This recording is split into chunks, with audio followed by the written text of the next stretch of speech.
Retomamos aqui. Cuidado com as suas palavras, elas têm poder para abençoar ou amaldiçoar. Então, olha só, olha que coisa tremenda, vida.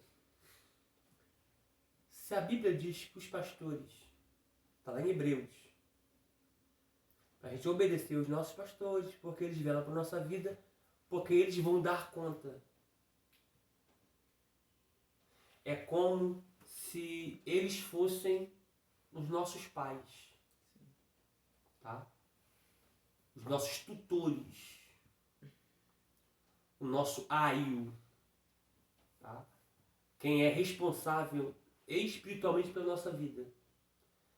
Aí se ele é responsável, ou ela é responsável espiritualmente pela nossa vida, a minha vida está debaixo da cobertura dele. E se a cobertura dele for uma cobertura de amaldiçoar, a gente vai estar debaixo de maldição. Mas se a cobertura dele for uma cobertura para abençoar, a nossa vida será uma vida abençoada. Porque depois que você lança uma palavra, ela não volta mais atrás.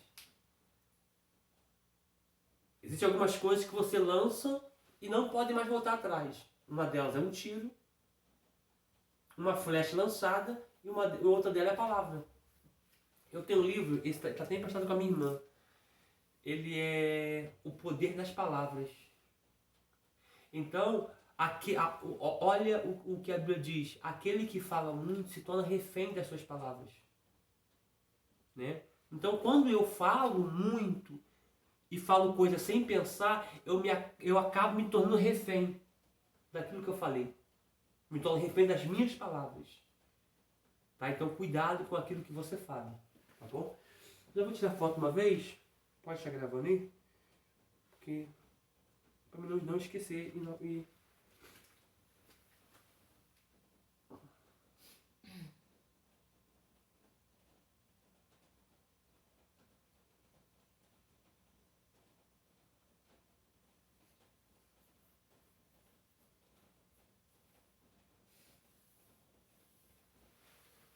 Ficou bom, calma aí.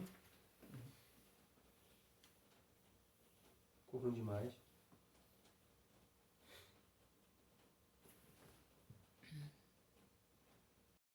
Pronto, foto tirada, tá? Vamos prosseguir.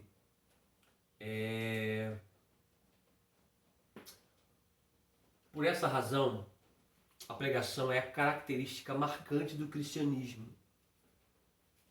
Para pastores, seminaristas e futuros pregadores do Evangelho, homilética constitui a coroa da preparação ministerial, porque para ela converge todas as matérias. Observe isso aqui. Se você puder me pegar uma xícarazinha de café para mim, te agradeço. Tá? Tá frio, gente, cafezinho quente. Desculpa aqui, vamos lá, ó. Observe isso aqui, ó. Vou ler novamente, ó. Por essa razão, a pregação é a característica marcante do cristianismo. Então você observa que a pregação, ela é a característica marcante do cristianismo, tá? Porque Deus poderia salvar de inúmeras formas, vida. Mas Deus escolheu salvar pela pregação do Evangelho, tá? Pela loucura da pregação do Evangelho, tá? Em Atos dos Apóstolos, obrigado, vida. Ela pegou logo na xicrinha dela, tá, gente? A xicrinha dela, tá? Acho que com asinha e flores. Te amo, vida, obrigado. Em Atos dos Apóstolos, Lucas, ele narra, através do Espírito Santo, que em Atos 18, que Paulo não queria ir para uma tal cidade. Por medo de algumas represálias, tal, ele estava meio temeroso e Deus disse assim, ó, Paulo, pregue, aliás, vá e pregue, porque eu tenho muitos que vão ser despertados para a vida eterna pela pregação. Ele não podia enviar um anjo? Ele não podia fazer uma voz clamar? Claro que ele poderia. Ele é autossuficiente, ele é poderoso, mas ele escolheu salvar pela pregação do Evangelho. Por isso, gente, na hora de pregar, não fale de você não. Fale dele. É melhor você falar 10 minutos dele do que falar 20 minutos de você. O que vai fazer efeito não é o que você falou. Não estou falando no sentido espiritual. O que você falar pode fazer efeito para mim. Como um direcionamento, como uma inspiração, como um conselho para minha vida material, minha vida espiritual, isso aqui, ó. Palavra. Aí observa, ó. Para pastores, seminaristas e futuros pregadores do Evangelho, homilética constitui a coroa da pregação, aliás, a coroa da preparação ministerial. Vou repetir, ó. A homilética constitui a coroa da preparação ministerial. Sem a homilética, os ministros, os líderes, os obreiros são despreparados. Tá, observa. Se os obreiros são despreparados porque não têm, como é que alguém consagra alguém assim, gente? Vamos lá, gente. Porque para ela convergem todas as matérias teológicas a fim de originar, vivificar, caracterizar, renovar e perpetuar o cristianismo autêntico. Desculpa. Além de importante, a homilética também é nobre, porque se interessa exclusivamente pelo bem das almas, que são objeto do amor infinito, da graça remidora e do poder renovador de Jesus Cristo. Ela é importante devido ao seu conteúdo. A palavra de Deus, seu lugar central na preparação do ministro do Evangelho e seu objetivo. O bem-estar do homem. Portanto, é um erro depender exclusivamente do auxílio divino, esquivando-se de qualquer estudo, esforço e trabalho de pesquisa. O sermão que mais seguramente poderá conter a bênção de Deus é aquele que maior trabalho tenha exigido do pregador. Isso eu tenho que falar. Isso que eu tenho que falar. Isso que eu tenho que falar, gente. Sabe por que muitos pregadores, muitos pastores, muitos líderes se frustram quando vão pregar? Poxa, eu preguei, a igreja estava morta. Nem sempre é a igreja que está morta. Nem sempre é um bloqueio espiritual. Vou espirrar. Desculpa, desculpa, gente. Tomar meu remédio daqui a pouco. Então, repetindo, desculpa, tá? Repetindo. Nem sempre é a igreja que está morta.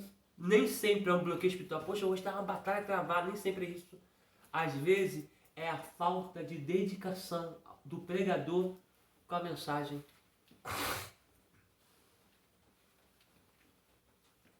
Quer que eu explico? Quer? O camarada vai pregar, um exemplo. O camarada, vou tirar um exemplo. Hoje é quarta-feira. O camarada vai pregar no domingo. Aí na quarta ele não estuda, na quinta ele não estuda, na sexta ele não estuda, no sábado ele não estuda, no domingo ele pega um pouquinho a Bíblia na parte da tarde depois do almoço. Dá uma lida, aí pede uma palavra a Deus. Como ele não orou antes, vai pedir em cima da hora, vai dizer que Deus não me respondeu, então eu fico naquele aperto. Eu vou pegar uma palavra que eu já conheço. Vou pregar sobre a criação do homem. Já domina aquela área, eu vou pregar sobre a criação do homem. Aí eu vou pregar sobre a criação do homem. Eu não me dediquei, não passei horas com Deus, não me santifiquei, não me dediquei, não me empenhei ao máximo. Aí quando eu vou pregar, as coisas não fluem. Quando eu acabo dizendo que domino a palavra, eu acabo errando, tendo erros de português, erro de nomes, erro de textos, eu acabo me embolando, o povo não recebe, eu acabo não conseguindo transmitir aquilo que eu queria transmitir e depois eu coloco a culpa nos outros. Minha voz já mudou, né?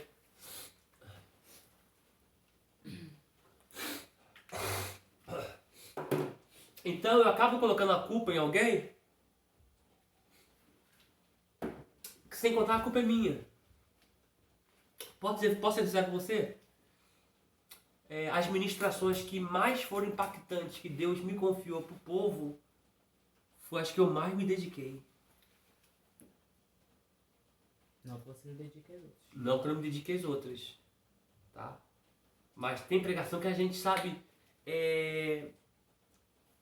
Porque, gente, vamos ser sinceros, Existe, dentro da homilética, dentro eu prego a minha ministração, ela é expositiva. Mas existe textual e temática, né? Mas eu prego algumas mensagens temáticas, mensagem textual, mas a minha área é expositiva. Eu gosto muito da área de mensagem expositiva. Não é sala de fluxo, é uma mensagem expositiva. Porém, observa uma coisa que as mensagens que Deus mais me usou, que Deus mais me honrou, foi as que eu peguei textos mais complexos. Porque existem textos de fácil interpretação. Existem textos que o seu contexto é muito fácil. Porém, outros não. Né? Outros não. Eu estou preparando um texto sobre Daniel, que ele é muito complexo. Porque eu vou falar sobre todo o contexto, o pano de fundo histórico da Babilônia, onde Daniel estava quando foi tocado ali o pífaro, o tambor, o tamborim, a gaita de foles, para as pessoas se dobrarem. Onde estava Daniel? Né? A Bíblia não relata na íntegra, mas tem um pano de fundo histórico ali e tal. Enfim, nos nomes dos reis que estavam ali, enfim, tal. Porém, mas existem outros textos que são mais fáceis. Né? Como Lucas 8, sobre Jairo e a sua filha. Esse texto ali é fácil de interpretação. Outros não, tá? Então existe texto que você vai ter que se dedicar mais do que os outros, tá? Tem texto que eu passo a semana, 15 dias. Outros eu passo 2 dias, 3 dias. Então, vai de texto para texto, tá? Então, o texto que você se dedicar mais, e você se empenhar mais, é ali, naquela administração que Deus vai te usar mais. Faça o teste para você ver. É um engano. É um engano supor que os ouvintes não percebem o valor de um sermão bem composto e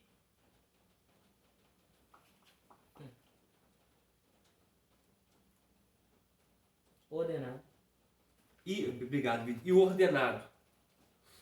Eles sentem o efeito disso, embora não saibam explicá-lo. Gente, posso ser sincero com você? Posso ser sincero? Não porque eu sou professor, não porque eu sou mestre. Mas eu sei quando alguém estudou o texto para pregar ou não. Eu sei. Eu sei. A pessoa começa a errar nome, começa a errar o texto, o contexto, botar em pé pela mão. Se a pessoa estudou ou não. Bota nome de lugar com a pessoa. Isso. Então eu sei se a pessoa estudou ou não. Tá? Então, gente, se dedique. Porque olha só, uma coisa que eu falo desde o início do curso. Vocês tiveram alguns dias, né? Não de férias, porque nós não tivemos férias esse ano, por conta da pandemia e tal. Várias aulas foram por vídeo e tal, então nós tivemos férias. Né? Porém, você pergunta assim pro aluno, nesse período que você ficou em casa, responde lá no grupo. Você que ficou em casa, você leu a apostila toda? Esses dias que você está em casa, aula por vídeo e tal, por conta de alguns imprevistos, alguns contratempos, você leu a sua apostila? Responde no grupo. Vou ver quantas pessoas vão colocar que leu a apostila. Tirando só a semana do Natal e Ano Novo, tá? Tá, tirando a semana do Natal e Ano Novo. Fala comigo. Tá? Vamos lá, a pregação.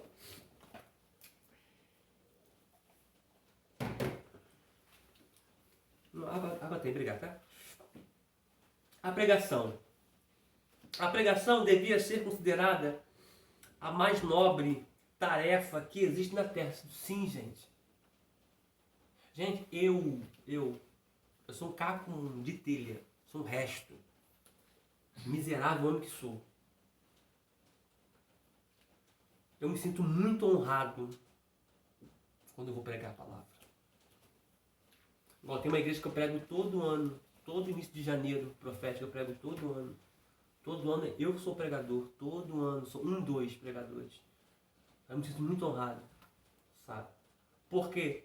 Porque eu vou falar da pessoa mais importante dessa face da terra, que já pisou nessa terra e agora está na representatividade do Espírito Santo aqui conosco, junto com o Pai e junto com o Filho. Ou aliás, o Pai e o Filho. Então, sinta-se também assim, não soberbo, não altivo, não, mas honrado.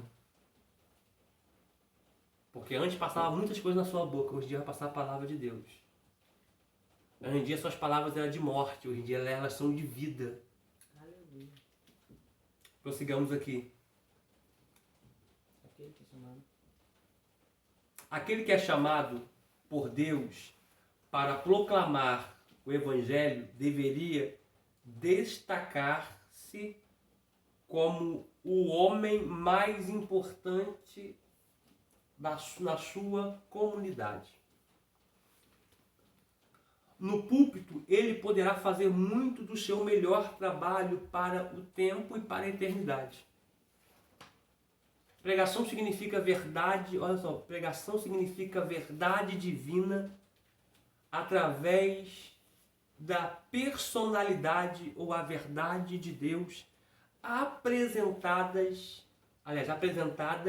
para ir ao encontro das necessidades humanas. Só uma observação dentro disso aqui. Necessidades que tem que ir, a pregação tem que ir ao encontro das necessidades humanas. Só uma observação. Nós deveríamos ter na nossa igreja e não temos. A gente prepara o obreiro, o membro, para dentro da igreja. Mas não preparamos eles para fora, para o mundo. Porque o meu encontro dentro da igreja são 2 horas. Na quinta e no domingo. Ou na terça, quinta e domingo. Ou na quarta, sexta e domingo. Não sei qual é a liturgia de vocês aí. Mas, porém, temos que ter um preparo para preparar os jovens para o mundo, os adolescentes para o mundo. Eles precisam ser preparados para o mundo, porque senão eles têm um preparo interno e um despreparo externo. Porque existem coisas que os jovens, os adolescentes estão aprendendo na escola, que é a igreja que tinha que ensinar. Estão aprendendo com um colega no seu bairro, que era a igreja que tinha que ensinar. Então isso aqui é muito importante. O que é pregação? Pregação são verdade divina, através da personalidade ou a verdade de Deus, apresentada para ir ao encontro da necessidade humana. Prossigamos aqui. As necessidades do homem são especialmente resultado do pecado. Então tudo que o homem peca tem uma consequência, porque diz lá em Lamentações 3 que de que se queixará o homem? Cada um se queixa dos seus próprios pecados. Aquele que sobe ao púlpito considera-se chamado de Deus para aplicar essas verdades. O apóstolo Paulo reconheceu o valor das Escrituras Sagradas quando disse: toda a Escritura é divinamente inspirada e proveitosa para ensinar, não, para repreender, para corrigir, para instruir em justiça, para que o homem de Deus seja perfeito e perfeitamente preparado para toda boa obra. Então vou ler esse texto aqui na íntegra, tá? Abre em 2 Timóteo 3, 16 e 17. Vamos ler na íntegra.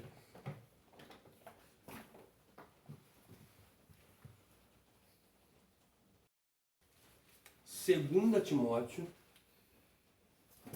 capítulo 3, do 16 ao 17, que nós temos que ler. Porque nós lemos ali, mas ali está bem resumido, tá? 3, 16, 17. Achou? Sim. Ó, toda a vida é toda a escritura, tá? Veja bem, olha só, uma observação. Isso aqui está falando do Antigo e do Novo. Sim. Tá? Senão estaria assim, ó. O Novo, uma nova aliança Sim. é inspirada divinamente, ele está falando toda, tá? Toda a escritura divinamente inspirada é proveitosa para ensinar. Não, gente, uma observação aqui, não só ensinar a viver dentro, mas tem que ensinar a viver fora. Por quê? Porque está lá em Levítico algumas restrições sobre o que Deus proíbe. Primo com prima, tio com sobrinha, se deitar com o mesmo sexo, homem com homem, muito. Tá lá em Levíticos, tá? Aí a igreja não ensina. Essa palavra é pesada demais. Então deixa que o traficantezinho da esquina ensina. Deixa que o namoradinho da escola ensina. Tá? Então a igreja tem que ensinar. Então, ela é proveitosa para ensinar, para redarguir. Vocês sabem o que é isso? Vamos lá. Dicionário informal, vamos lá. Rapidinho, só me ouçam. Dicionário informal, só me ouçam.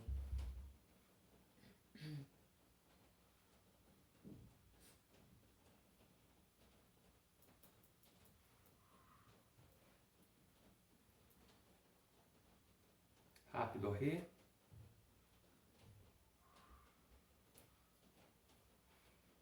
Ó. Tranquilo. Falei para isso que você tá lá. Ó, redarguir, tá? Peguei o dicionário informal, mas não peguei o do cotidiano. Eu peguei o dicionário informal bíblico. Tá assim, ó. Revidar, dando uma resposta de forma ou de modo argumentativo. Então, ela é proveitosa para quê? Olha para que ela é proveitosa para ensinar ou eu te rebater. Sim. Isso aqui, tá, sabe? Me te rebater dentro da palavra. Ó, tu falou assim, foi, ó, tá aqui, ó. Não é assim, é assim. Não é assim. Então, tu retarguindo. É isso que é redarguir, tá? Redarguir. Para corrigir. Para corrigir. Nunca se corrija alguém com falácias. Não vou dizer falácia, não, falácia é a palavra que se torna mentira. Nunca corrija alguém com suas palavras. Sempre com a palavra dele. Sempre. Usando. Por isso que o líder tem que saber. Tem que estudar. O líder tem que saber. Para instruir em justiça. Exemplo, vou emprestar um dinheiro para alguém. Vou emprestar R$1.000, mas eu quero receber pelo menos 1.500, 1.200. Aí tu vai instruir, não, a Bíblia diz que isso é balança enganosa. Isso não é certo, entendeu? Então, você emprestou, você deixa com a pessoa. Detalhe, ele diz, se emprestou, tu tem nem que cobrar. É Bíblia. Entendeu? Não estou falando dever, estou falando se emprestou. Tá? Se emprestar, tá? Dever paga, gente. Dever paga, pelo amor de Deus. 17. Eu estou numa luta com isso, só Deus sabe. Vamos lá. Para que o homem de Deus seja perfeito e perfeitamente instruído para toda boa obra. Jeremias, o profeta do Antigo Testamento, também reconheceu o valor da palavra do Senhor, quando ouviu de Deus as seguintes palavras: não é minha, não é a minha palavra como fogo, diz o Senhor, e como martelo que esmiuça a pedra? Está em Jeremias 23, 29. O famoso rei Davi disse: os preceitos do Senhor são retos e alegram o coração. O mandamento do Senhor é puro e alumia os olhos. Salmos de número 119, verso 8. Salmo 19, verso 8. Foi 119? Desculpa, Salmo 19, tá? Salmo de número 19, verso 8. Phillips Brooks, na melhor série de conferências de Lehman Becker, descreve a pregação como apresentação da verdade através da personalidade. E nos seus 10 volumes de sermões, demonstrou que queria ajudar os amigos que enchiam os bandos da Igreja da Trindade. João Bunyan nos ensina a considerar o ministro como habitante na casa do intérprete, onde ali ele aprende a usar as verdades de Deus para ir ao encontro das necessidades do homem. Gostei disso aqui? Ou seja, um ministro, ele é alguém que habita na casa do intérprete, na casa do autor. Por que consideramos tal intérprete e a sua pregação como a parte mais importante da obra de toda a sua vida? Analisemos a história da igreja para achar uma resposta. Aliás, analisemos a história da igreja para achar uma resposta. Se alguém deseja tornar-se mestre na pregação, tem que estudar a história da igreja. Eu passei um quadro no Apocalipse sobre algumas histórias da igreja. Sim. Rápido, né? Mas você precisa estudar sobre a história da igreja. Igual que a gente não sabia da história da Assembleia de Deus. Sim. A história da pregação.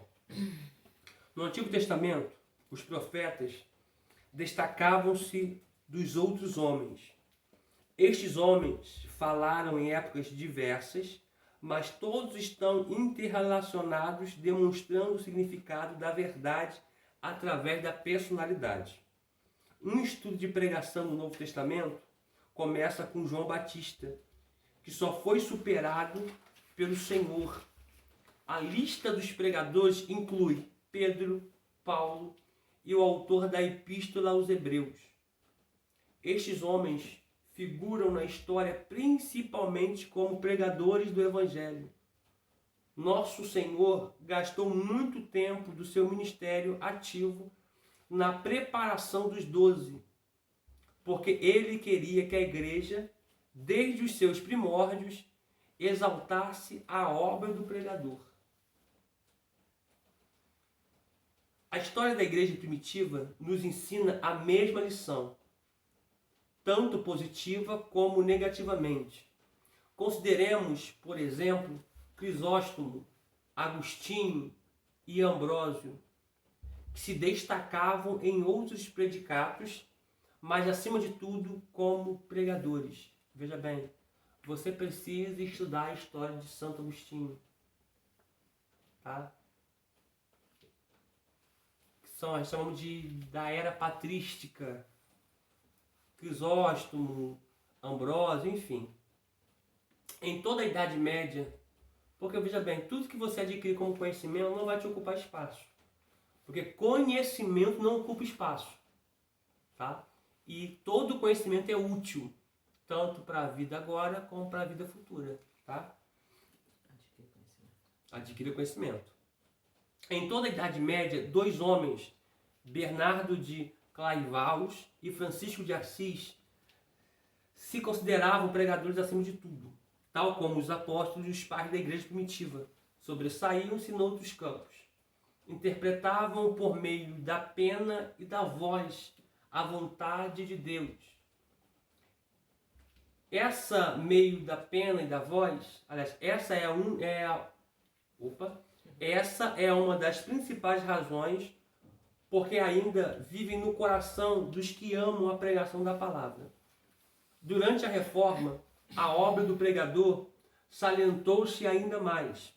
Martinho Lutero, João Calvino, John Knox e outros líderes da Reforma afirmariam com certeza ser a pregação a coisa mais importante de suas vidas. Veja bem, olha só.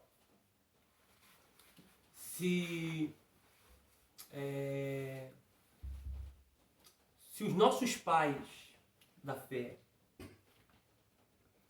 os reformadores, os heróis da fé, toda a era patrística dizem que a pregação é a coisa mais importante de suas vidas, por que nós vamos fazer descaso a ela?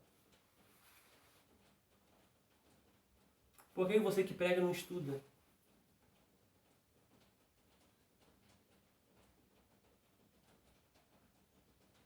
Eu conheço pregador que viaja isso aí tudo, que nunca fez um básico. Ele tem um dom da pregação que Deus deu, fato, isso é irrevogável, isso é inquestionável, isso é irrefragável, porém o cara não estuda para aperfeiçoar seu dom. Poxa, eu mesmo falei isso, né? Não se dedica. Ele consegue pegar uma oferta da igreja para si. Ele consegue receber esse cachê, essa oferta, que não é cachê, é oferta. Ele consegue receber, mas não consegue pegar parte desse valor e investir.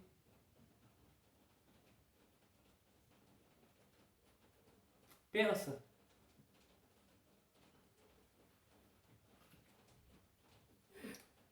Lutero traduziu a Bíblia para o alemão. Realizou uma obra imensa para o início da igreja protestante. Calvino foi um excelente comentador e teólogo, mas, acima de tudo, distinguiram-se como pregadores. Na Contra-Reforma, a Igreja Romana começou de novo a exaltar a obra do pregador. Desde o tempo de Crisóstomo, nunca a Igreja cristã ouviu a oratória sagrada com tanto valor como a de Bossuet e de Baur da Luce, Marcillon e Fenelon. Pouco depois, na Inglaterra, John Wesley e George Whitefield foram os mentores de um avivamento na igreja cristã. Embora Wesley possuísse muitos outros dons, considerava-se acima de tudo pregador e promovedor do reino por intermédio de outros pregadores. Igualmente, Whitefield se sobressaiu como arauto do evangelho. Quanto às outras igrejas da Inglaterra, os limites deste trabalho não permitem sequer um rápido esboço, mas uma análise dos fatos mostraria que, onde quer que a igreja tenha progredido espiritualmente, tem se dado ênfase à pregação, ou seja, sempre dando ênfase a isso aqui, ó. A palavra, sempre, tá? E a gente vê cada vez isso diminuindo cada vez mais. Antes era 1h20, 1h30, 1h20, 1h10, 1h, 50 minutos, 45, 40, meia hora, 20 minutos, 15 minutos. Daqui a um dia chega um tempo que Deus, através do seu Espírito Santo, intervém nisso. Daqui a pouco vão chegar um tempo e falar assim, lê só uma palavra só e tá bom. Isso aconteceu comigo. O pastor falou assim, ó, eu tenho 10 minutos para você. Tá? Faça um resumo aí em 10 minutos. Eu peguei,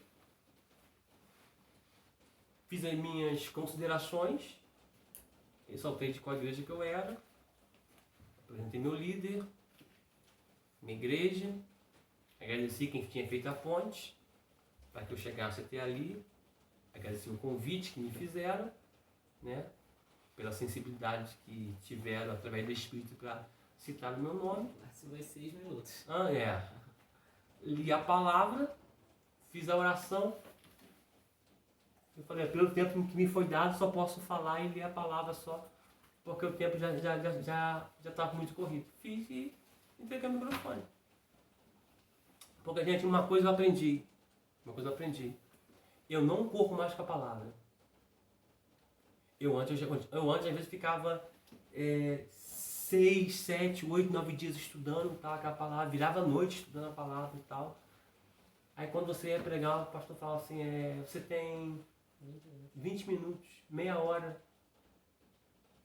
Aí como tinha um contexto, porque, gente, você precisa pegar um texto, ler, explicar o texto e depois aplicar. Eu poderia até escrever no outro quadro. Pode apagar se tiver foto. Vou apagar, tá? Não, calma. É só isso que eu faço, só não precisa escrever. Olha o que eu preciso. Ler o texto,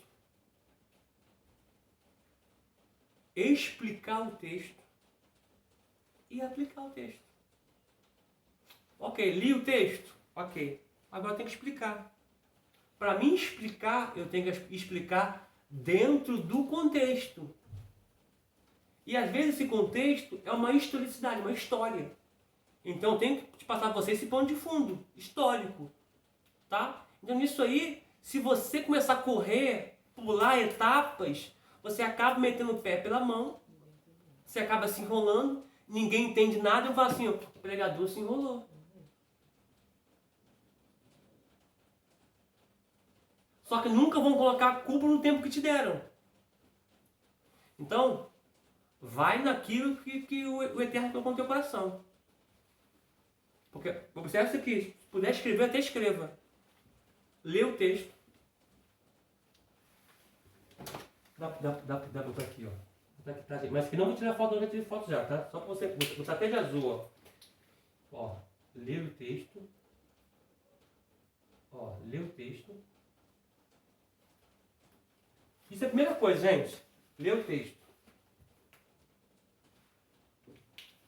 Gente, cuidado com erro de português. Treine a sua deficiência, tá? A minha deficiência é ler os nomes. Treine a leitura de nomes, tá? Lê o texto. Depois que eu li o texto, eu vou fazer o quê? Eu vou explicar.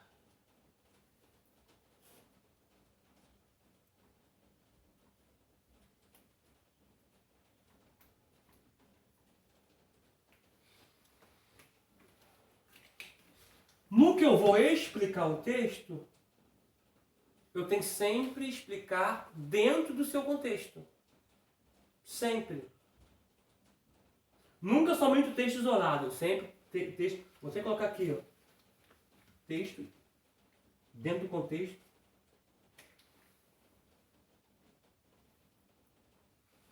Não, peraí. Isso aqui não precisa escrever, tá? Não precisa escrever, tá? Porque eu estou lendo só o texto, não estou lendo o contexto. Estou lendo o texto. Ler o texto, explicar o texto. Aí quando eu vou explicar o texto, eu tenho que explicar dentro do contexto. Vou botar aqui dentro do contexto, que eu tenho que botar assim.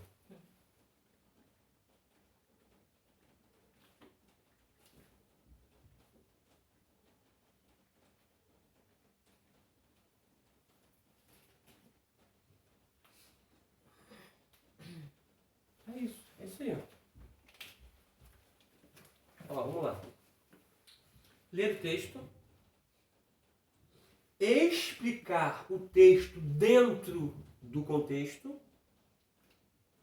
Porque todo texto tem o seu contexto. Eu nunca posso explicar só o texto. Eu tenho que explicar o contexto. Porque olha só. Vamos lá. Rapidinho. Só ver que interessante, vida. Olha só. Tem gente que pega... falar sobre a mulher de Jairo, a filha de Jairo, a filha de Jairo. Fala sobre a filha de Jairo e explica somente ali. Mas ali teve um contexto. Ninguém sabe que o contexto daquilo ali aconteceu quando Jesus decidiu atravessar para Gadara. Aquela multidão que recebe Jesus, que estava esperando, é a mesma multidão que fez Jesus atravessando para Gadara.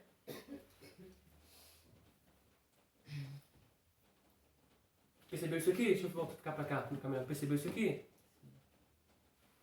Eu preciso abrir o texto. Vamos lá, gente. Abre aí. Abre aí Lucas 8. Vamos lá, Lucas 8. Lucas 8.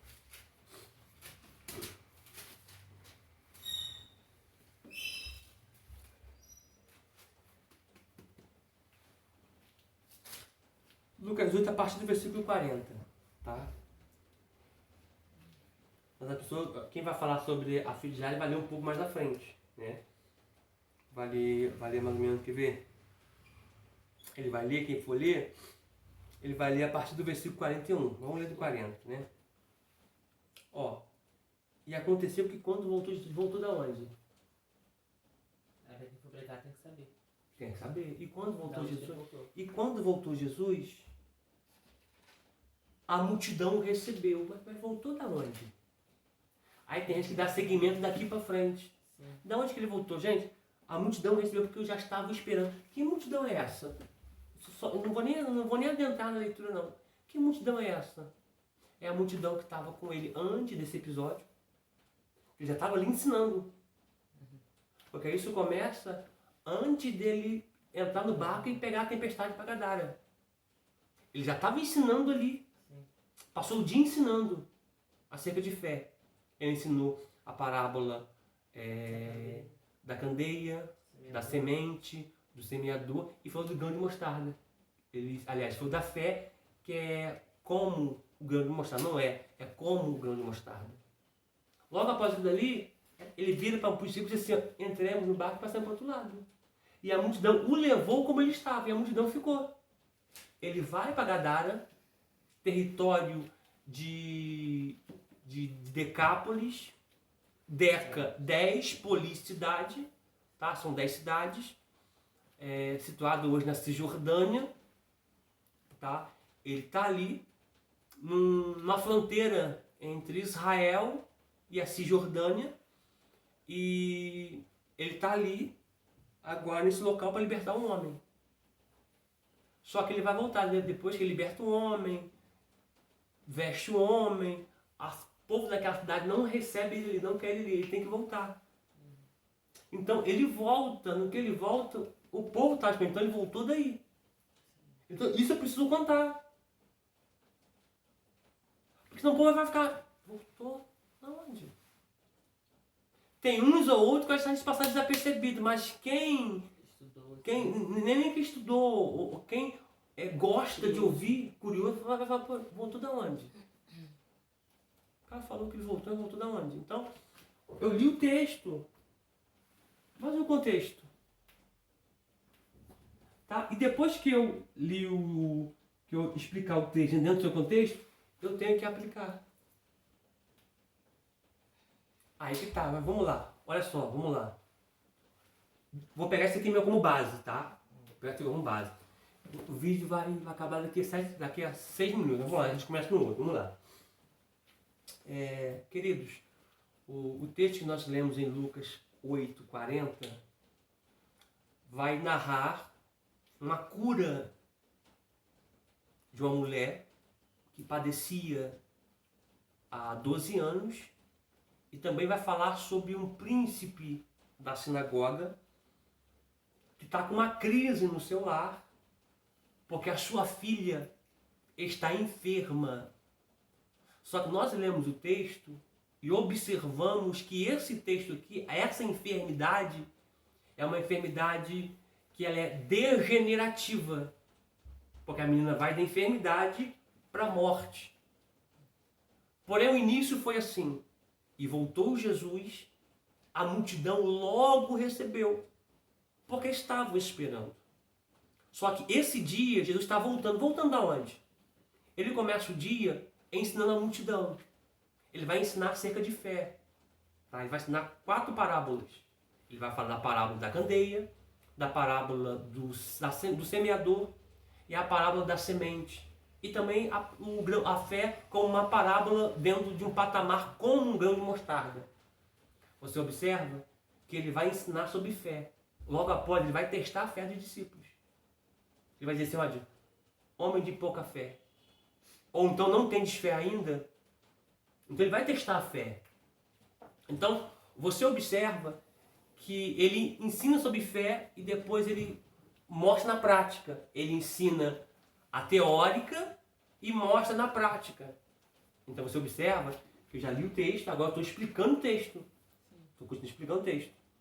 No aplicar, eu vou aplicar isso aqui, ó. Tu tá me olhando assim? Vou aplicar isso aqui, estou explicando. Vou aplicar isso aqui. Já li, estou explicando. Fiz o que eu acabei de explicar, agora eu vou aplicar. Talvez você esteja igual a este homem, Jairo. Você saiu de casa, mas existe uma crise lá. Porque ao sair de casa, ao encontrar com Jesus, existe uma distância entre Jairo e encontrar Jesus. Mas ele foi para encontrar Jesus, mas deixou uma situação em casa. Eu estou aplicando. Mas ele sabia que se ele ficasse em casa, ele não resolveria aquela situação. Porque ele sabia que aquela situação só Jesus poderia solucionar. Eu já estou aplicando. Quantas pessoas que entraram por essa porta estão aqui assim? Saíram de casa, mas largaram alguém em forma degenerativa em casa. Seja doença, seja vício. Você está entendendo? Isso aí é você aplicando. Nunca eu posso aplicar antes de explicar. Eu nunca posso, ver se você consegue ver aqui. Eu nunca posso aplicar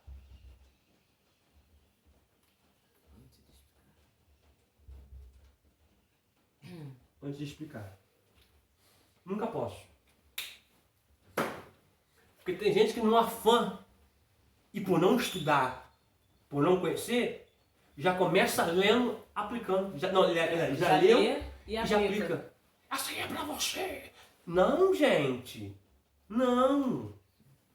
A aplicação nunca pode substituir a explicação. Senão a pessoa não entende.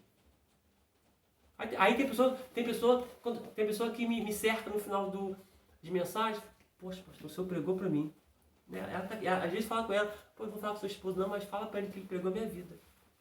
O que ele falou, sabe? Por quê? Porque primeiro eu li o texto. Isso é fato. Isso aí é óbvio.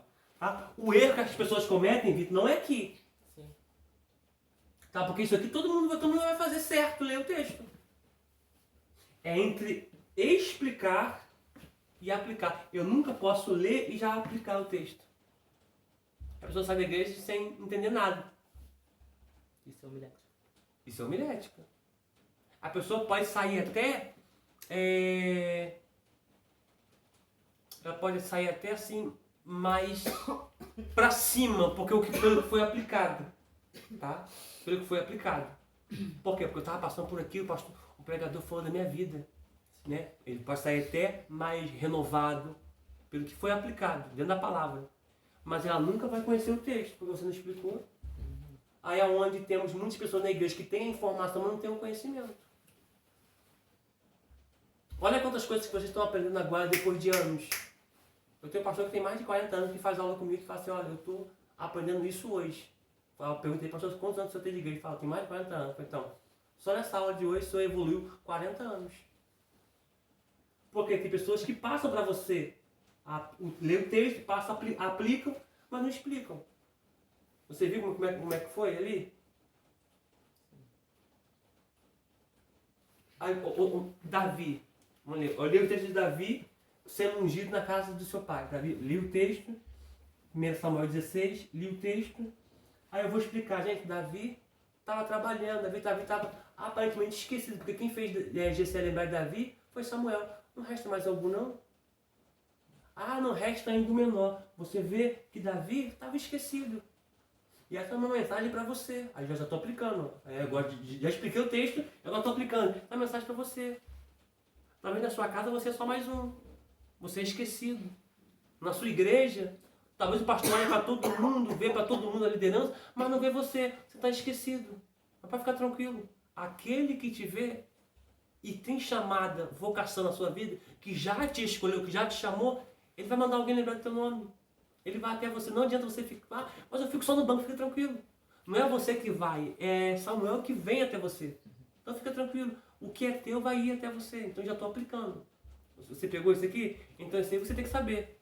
O que é ler o texto, que isso aí todo mundo faz. O que é explicar antes de aplicar. Toda vez que você aplica sem explicar, você está cometendo um erro gravíssimo. Primeiro explica, depois aplica. Continuaremos no próximo vídeo.